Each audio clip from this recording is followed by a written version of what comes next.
In the past year, hopefully we've all learned a little bit about things that are important. Maybe learn a little bit about the fragility inherent in our food systems, our transportation systems, that sort of thing. Start to realize how much we rely on folks we'll never see for the things that we use every day. Hopefully we started to figure that out a little bit. Make us a little more appreciative of the systems that help to make our world work. I know I've thought about it a lot. Anyway, something else that I discovered from all that was that we are in a very fragile system, and the fragility of our system is not ideal. So what are you supposed to do about that? How are you going to solve a worldwide system that's only able to continue functioning if it all continues functioning? Well, you have to become a little bit more resilient. So one of the things that I'm doing just in my backyard to be a little bit more resilient is to grow some birds. And we're going to raise birds partially because it's fun, it's enjoyable, it's a great little hobby, and also because you can develop a revenue stream from it if you're smart enough, if you check your metrics, if you develop a system that works. But more importantly than that is I want to be able to eat regardless of what happens. I'm a food person. I eat a lot of food. And one of my favorite things to eat is bird. I like to eat chicken. I like to eat turkey. So why not raise some of my own since I've got the opportunity? I own grass, and when you own grass, you can raise birds. So this is my little system of these little tents. You move them a little bit each day, you check on them every day, you give them food, you give them water, and they give you eggs, and they'll give you meat. And on a long enough timeline, you'll be able to breed enough of these birds to keep you going even if the food system collapses for some reason or another. What I think is more important than all that, though, is that you get to experience these birds as they're growing, as they're moving from egg into chick into laying hen. It's really interesting to watch. And the reason I think it's interesting to watch is because life is innately valuable. And that's one of the concepts that I've been thinking about more and more. The inherent value of life. So what I've noticed in raising just a couple of dozen birds is that the birds provide food for the bug provides food for the bird. And they are in this relationship with one another. Behind me you see my turkeys. My turkeys love to eat these flies that are flying around. The flies love to get on the manure that my turkeys leave behind. And it sort of puts them all together.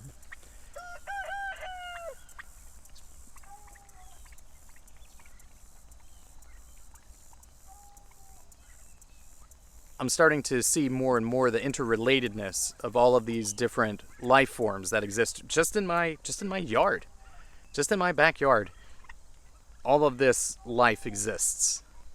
There's all sorts of different microorganisms that I'm not even aware of that live in my grass that help it to grow and flourish, which provides food for all the different things that my birds are eating and food for my birds themselves.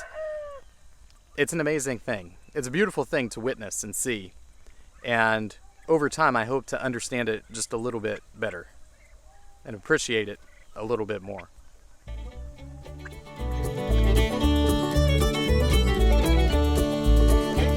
Kick your shoes off in the corner, mama. Tuck them babies all up snug. Sis Draper's coming over. We're all gonna cut a rug. When you see the lantern swinging yonder, coming up the hollow road, them dogs get to barking. Ought to tie 'em all up with a rope.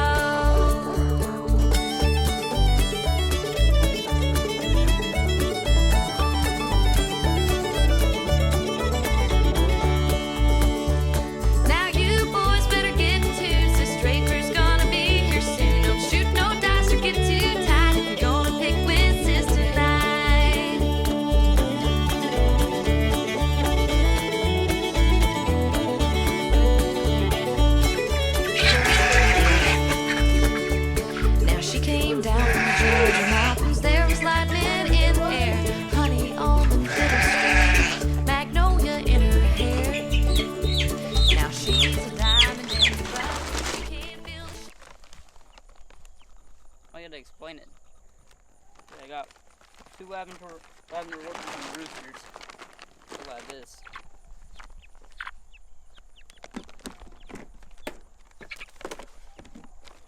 Got 4 blue Americanas. Look like this. We're gonna use these guys to make our own breed.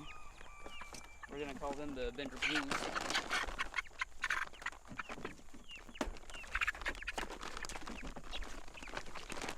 That's about it.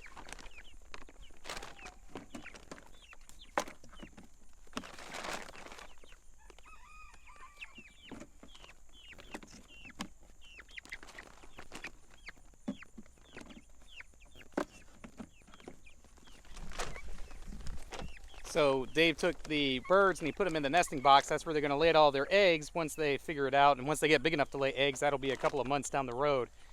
And we don't know what these guys are going to look like, but we're hoping that they're some kind of blue, since it's a blue Australorp and a lavender Orpington. And we're hoping that they're mellow, because the lavender Orpingtons are mellow and the Australorps are mellow. So hopefully this gets us a nice chill bird. This is these birds' second time on grass. We tried to put them out here once before. It didn't work out. So we're hoping this time it's a little better. They got their own tent. They should be able to figure out where the food is. It should be just fine. Sis Draper is the devil's daughter, plays a fiddle daddy bought her, plays it like her mama taught her. She's a traveling Arkansas girl.